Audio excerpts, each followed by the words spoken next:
Hi guys, this is Ava from Bay Harbor Med Spa. Here I am demonstrating to you how I do laser hair removal on the chin.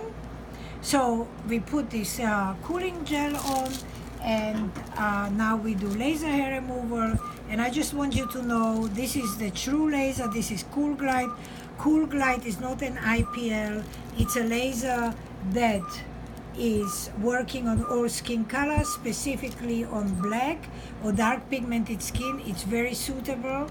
It does not destroy the pigment of the skin, and it's a process that works relatively fast. I mean, I'm talking to you, what is it, a minute and a half. If the area is only the chin, basically this is it. This young lady has only few hairs because we already done several laser sessions. So that's it. Voila, it's done, finished.